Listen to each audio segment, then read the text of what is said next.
बिस्मिल्लाहिर्रहमानिर्रहीम। अस्सलामु अलैकुम स्टूडेंट्स, आज का हमारा टॉपिक है यूनिट नंबर 2 क्लास 9 का रियल एंड कॉम्प्लेक्स नंबर्स।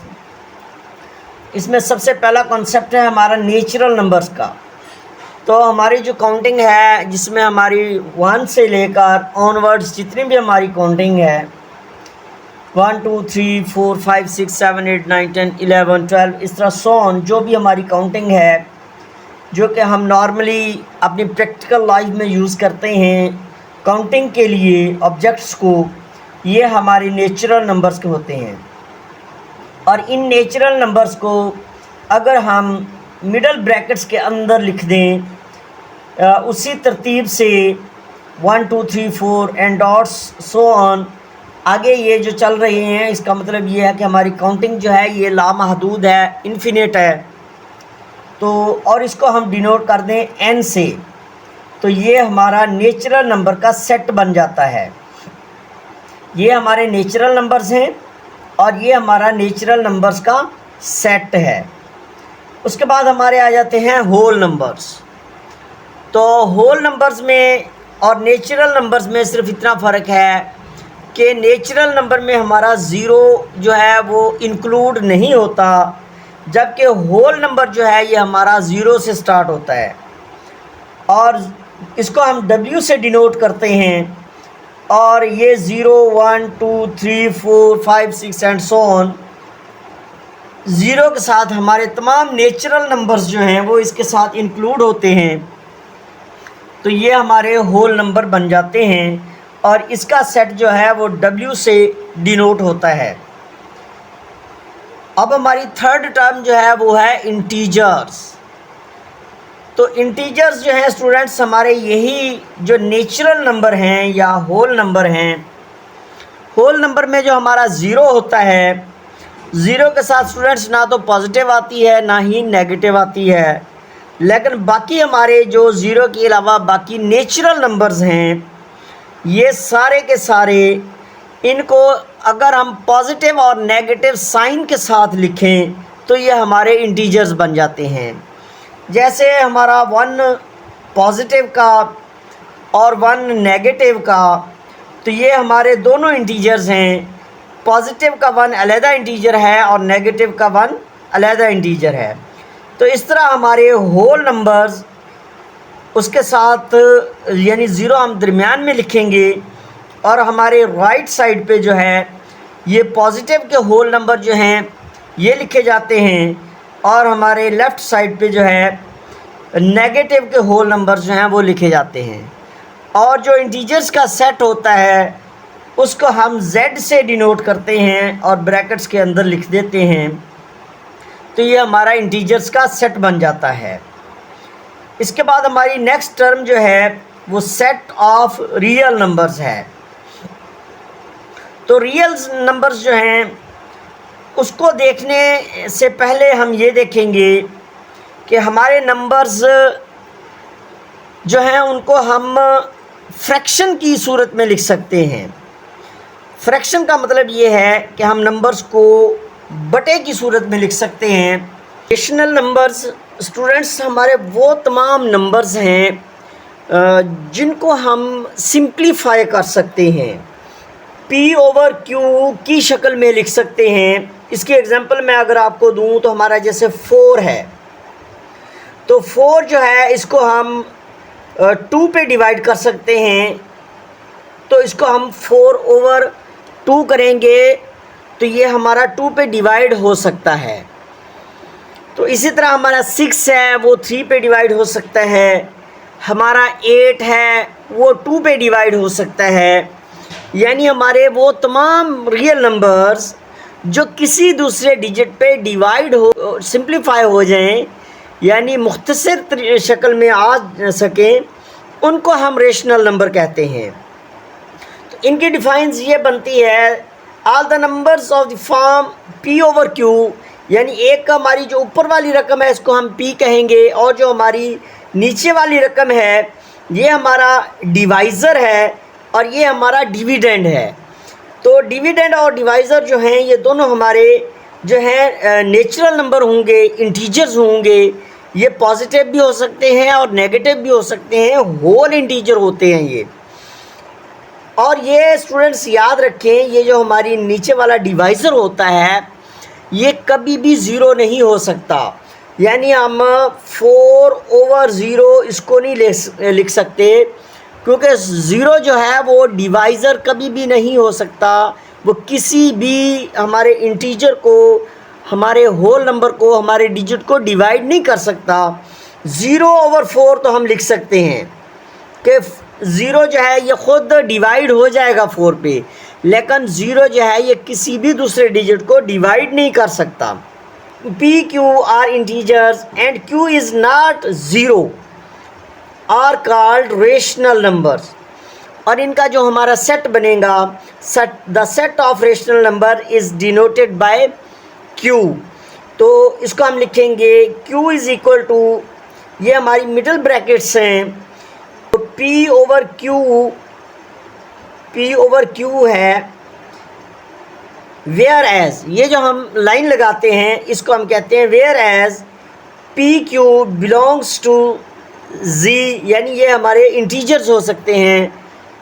ये जो हमारा z का सेट है ये हमारा इंटीजर्स का सेट है, ये हम पीछे अभी पढ़ के आए हैं, जिसमें हमारे पॉजिटिव और नेगेटिव इंटीजर्स होते हैं। यानी ज़ीरो दरमियान में होता है और एक तरफ हमारे जो हैं पॉजिटिव इंटीजर्स चलते हैं और एक तरफ हमारे नेगेटिव इंटीजर्स चलते हैं। ये जो हमारा उल्टा, इसको हम यूँ समझ लें उल्टा v है, यानी कैप टाइप, इसको हम कहते हैं and. P over Q, whereas PQ belongs to Z and Q is not equal to 0। अब चूँकि Q हमारा नीचे है तो मैंने स्टूडेंट्स आपको बताया था कि ये नीचे जो भी हमारा होगा डिवाइज़र वो ज़ीरो नहीं हो सकता। तो ये हमारे रेशनल नंबर होते हैं।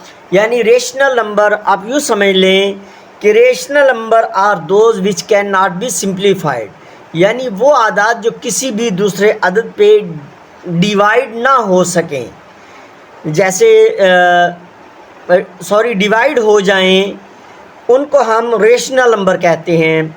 जैसे 4 2 पे डिवाइड हो जाता है, 6 3 पे डिवाइड हो जाता है, 9 3 पे डिवाइड हो जाता है, 8 2 पे भी डिवाइड होता है, 4 पे भी डिवाइड होता है। तो ये सारे के सारे जो हैं हमारे ये रेशनल नंबर्स हैं। उसके बाद आ जाता है हमारा नेक्स्ट टॉपिक, वो है इर्रेशनल नंबर्स। अब students, irrational numbers are those numbers which can not be simplified, कि हम उनको सिंप्लीफाई नहीं कर सकते और उनको हम P over Q की शक्ल में नहीं लिख सकते। The numbers which can not be expressed as quotient of integers are called irrational numbers. The set of irrational numbers is denoted by Q, के ऊपर हम बार डाल देते हैं Q negative sign equal to x, whereas x does not equal to P over Q, PQ belongs to Z and Q is not equal to 0। अब इसकी example में हम आपको कुछ डिजिट्स बताते हैं। जैसे 2 है, तो स्टूडेंट्स ये 2 डिजिट जो है ये किसी भी डिजिट पे डिवाइड नहीं होता, ये या तो ख़ुद पे डिवाइड होगा या फिर 1 पे डिवाइड होगा। इसी तरह 3 है, 5 है, 7 है, 11 13 17 19 23, यानी ये हमारे जो डिजिट्स हैं 2 3 5 7 11 13 17 19 23, 23 के बाद हमारा आ जाता है 29 31। ये वो डिजिट्स हैं जो या तो अपने आप पे डिवाइड होंगे या 1 पे डिवाइड होंगे, तो ये किसी और डिजिट पे डिवाइड नहीं होते। इनको हम P over Q की शक्ल में नहीं लिख सकते, तो ये हमारे इर्रेशनल नंबर होते हैं। इनको हम उर्दू में गैर नातिक आदाद कहते हैं। अब स्टूडेंट्स, हम रेशनल नंबर्स और इर्रेशनल नंबर्स का कॉन्सेप्ट जो है एक दूसरे तरीके से समझते हैं, और वो है कि रेशनल नंबर्स को हम अब 2 इकसाम में तकसीम करते हैं। इनकी जो रिप्रेजेंटेशन है, the decimal representation of rational numbers are of two types, कि रेशनल नंबर्स जो हैं इसको जब हम डिवाइड करेंगे और उनका जो आंसर पॉइंट में आएगा, अगर उस पॉइंट के आंसर के लिहाज से हम इस पे गौर करें तो इसकी दो टाइप्स बनती हैं रेशनल नंबर्स की। पहली इसकी टाइप बनेगी टर्मिनेटिंग डेसिमल फ्रैक्शंस। वो तमाम डेसिमल फ्रैक्शंस यानी वो तमाम बटे वाली रकमें, पी ओवर क्यू वाली रकमें, जिनको अगर हम डिवाइड करें और वो पूरे डिवाइड हो जाएं और उनका जो है डिवीज़न कंप्लीट हो जाए और उनकी तकसीम का अमल रुक जाए, उनकी डिवीज़न का अमल कंप्लीट हो जाए, तो उसको हम कहते हैं टर्मिनेटिंग डेसिमल फ्रैक्शंस। अब टर्मिनेटिंग डेसिमल फ्रैक्शंस के आगे हम कुछ एग्जांपल्स देखते हैं। इसकी डिफ़ाइन ये है कि the decimal fraction in which there is finite number of digits in its decimal part is called a terminating decimal fraction. For example कि इसके पॉइंट के बाद जो डिजिट्स हैं वो लिमिटेड होते हैं, वो जारी नहीं रहते, बल्कि इसका जो प्रोसेस ऑफ डिवीज़न है वो एक हद तक होता है और फिर वो ख़त्म हो जाता है। जैसे हम 2 को 5 पे डिवाइड करें तो हमारा आंसर जो है, अब देखिए हम अगर 2 को 5 पे डिवाइड करें तो यहाँ पे हम 0, अब 2 क्योंकि स्मॉलर है 5 बिगर है, तो हम ऊपर पॉइंट लगाएंगे और नीचे हम यहाँ एक 0 लगा देंगे, तो 5 4 द 20 और ये हमारा प्रोसेस कंप्लीट हो गया। तो लिहाजा ये जो है 2/5 इसका आंसर क्या आ गया 0.4। तो लिहाजा ये हमारा जो है टर्मिनेटिंग डेसिमल फ्रैक्शन आ गया। इस तरह हमारी जो नेक्स्ट एग्जांपल है 3/8 है। अगर हम 3 को 8 पे डिवाइड करें, अब 3 हमारा स्मॉलर है, 8 हमारा बिगर है, तो यहाँ पे हम पॉइंट लगाएंगे। तो जब हम पॉइंट लगाएंगे तो हमारा यहाँ पे ये एक और 0 आ जाएगा। अब 8 3 द 24, अब 10 इधर कैरी लिया, 10 में से 4 गए तो हमारा 6 आ जाएगा। फिर हम इधर 0 लगाएंगे और फिर अब हम इसको डिवाइड करेंगे 7 पे, तो 8 7 द 56, तो हमारा 40 आ जाएगा और 8 5 द 40। तो ये हमारा जो है प्रोसेस कंप्लीट हो चुका है।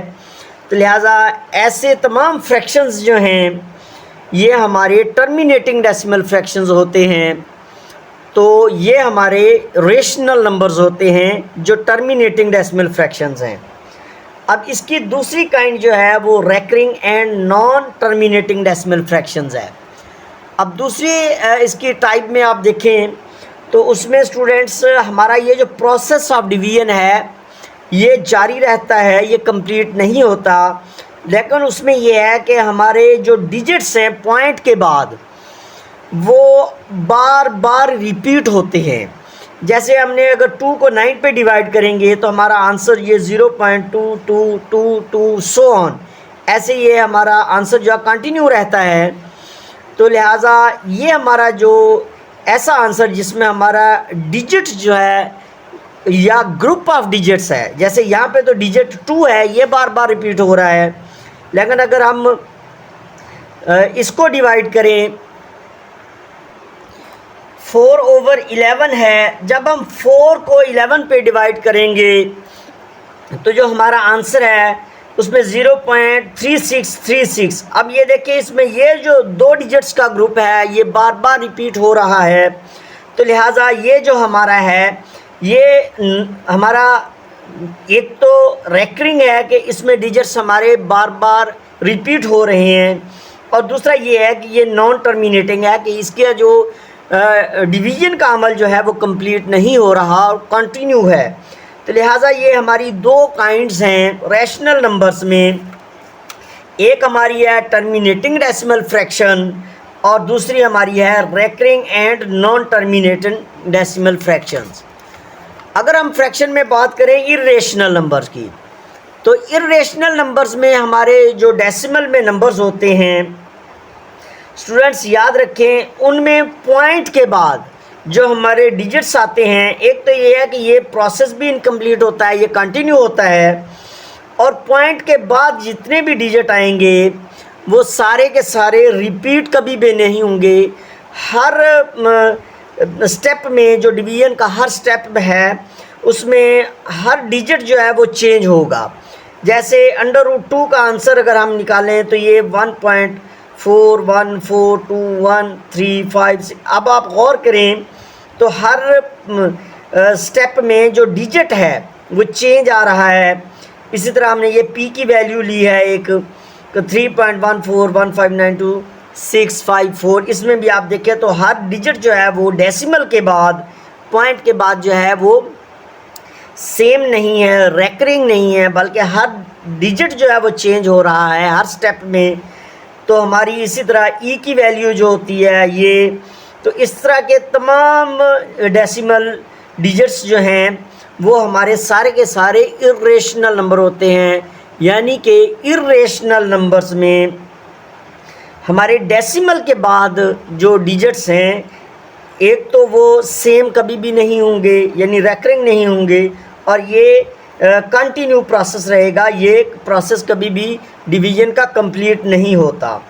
तो इस तरह हम रेशनल और इर्रेशनल नंबर को में डिफरेंस जो है उसको देख सकते हैं डेसिमल पॉइंट के लिहाज से। हमारी एग्जांपल नंबर 1 है, इसमें वो कह रहा है कि express the following decimals in the form of p और q where p q belongs to G and q is not equal to 0। इसका पार्ट ए है 0.3 और स्टूडेंट्स यहाँ 3 के ऊपर आप देखें बार है, तो इसका मतलब ये है कि हमारा ये जो 3 है ये हमारा रेकरिंग है, यानी ये हमारे आंसर में रिपीट हो रहा है, बार बार आ रहा है। अब हम यहाँ पे लेट करेंगे कि x is equal to 0.3 bar, इसको हम यूँ भी लिख सकते हैं x is equal to 0.3333 so on. अब ये हमारा जो है इसको हमने इक्वेशन नंबर 1 दिया है। अब इसको हम इधर भी 10 से मल्टीप्लाई करेंगे और इस तरफ भी, यानी राइट हैंड साइड और लेफ्ट हैंड साइड दोनों तरफ हम इसको मल्टीप्लाई करेंगे 10 पे। तो जब हम x को मल्टीप्लाई करेंगे तो ये 10x आ जाएगा equal to 0.3333 so on multiply 10। अब जब ये इस 10 से मल्टीप्लाई होगा तो ये हमारा आ जाएगा, ये जो पॉइंट है ये हमारा एक डिजिट आगे मूव हो जाएगा, तो ये 3.3333 सो ऑन आगे चला जाएगा। इसको हमने इक्वेशन नंबर 2 दे दिया है। अब हमने स्टूडेंट्स इनको सब्ट्रैक्ट किया है इक्वेशन नंबर 1 और इक्वेशन नंबर 2 को। अब इधर x है, इधर 10x है, तो 10x में से हमने x को सब्ट्रैक्ट किया है और 3.3333 में से हमने 0.3333 को सब्ट्रैक्ट किया है।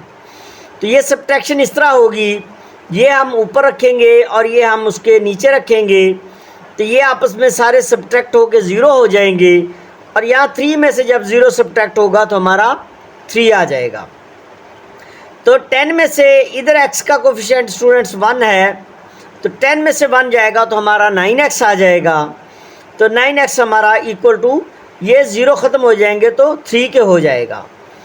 तो जब ये 9x से मल्टीप्लाई हो रहा है उधर जाएगा तो ये डिवाइड हो जाएगा, तो ये हमारा हो जाएगा 3/9। तो 3 1 दा 3 3 3 दा 9, ये आपस में कट जाएंगे, इक्वल टू हमारा आ जाएगा 1/3। तो लिहाजा हम 0.3 बार जो है उसको हम p/q की शक्ल में जब लिखेंगे तो ये हमारा आ जाएगा 1/3 आंसर। अब इसका पार्ट 2 है। पार्ट 2 में अगर आप देखें इसी क्वेश्चन का, वो है 0.23 उसके ऊपर बार है, यानी ये जो 0.23 है ये हमारा रिपीटिंग है, ये ग्रुप ऑफ डिजिट्स है जो कि रिपीट हो रहा है 2323 सो ऑन डॉट्स। अब स्टूडेंट्स आप इसकी लॉजिक समझें, लॉजिक समझ के जब आप क्वेश्चन को सॉल्व करेंगे तो इजी हो जाएगा। ये भी उसी मेथड से होगा जिस तरह हमने पिछला मेथड किया था। अब आप देखें, इसको हमने लेट किया है x है, ये x इक्वल टू इसके है। जब x इसके इक्वल है तो हमने इधर भी 100 से मल्टीप्लाई कर दिया है और इधर भी 100 से मल्टीप्लाई कर दिया है। जब ये 100 से मल्टीप्लाई होगा तो ये हमारा पॉइंट जो है ये 23 के आगे चला जाएगा, 23.2323 सो ऑन ये आ जाएगा। और इधर हमारा 100 है, 100x है। अब स्टूडेंट्स अब उसी तरह हमने इक्वेशन नंबर 1 और इक्वेशन नंबर 2 जो है इनको हम सब्ट्रैक्ट करेंगे। ये 100x है, इसमें से हमारा ये वाला x जो है ये सब्ट्रैक्ट होगा, और ये हमारी वैल्यू जो है इसमें से हमारी ये वाली वैल्यू जो है ये सब्ट्रैक्ट हो जाएगी। अब इसको भी हम सब्ट्रैक्शन उसी तरीके से करेंगे, 23.2323 डॉट्स और इधर हम 0.232323 और डॉट्स। जब हम इनको सब्ट्रैक्ट करेंगे तो ये आपस में हमारे बिल्कुल ज़ीरो हो जाएंगे, और इधर हमारा आंसर क्या आ जाएगा, 23 आ जाएगा। 3 में से 3 इस तरह ये हमारे सारे ज़ीरो हो जाएंगे, पॉइंट 23 आ जाएगा। तो लिहाजा जब हम इसमें से इसको सब्ट्रैक्ट करेंगे तो हमारा जो आंसर है वो 23 आ जाएगा। इधर आप देखें तो ये हमारा 100x है और इस x का कोफिशिएंट यहाँ पे हमारा 1 है। अब 100 में से 1 गया तो 99x आ जाएगा। अब ये 99 जो है ये x के साथ मल्टीप्लाई हो रहा है, जब उधर चला जाएगा तो ये हमारा डिवाइड हो जाएगा। तो लिहाजा इसका आंसर जो आएगा वो 23/99 आएगा। तो it is a rational number.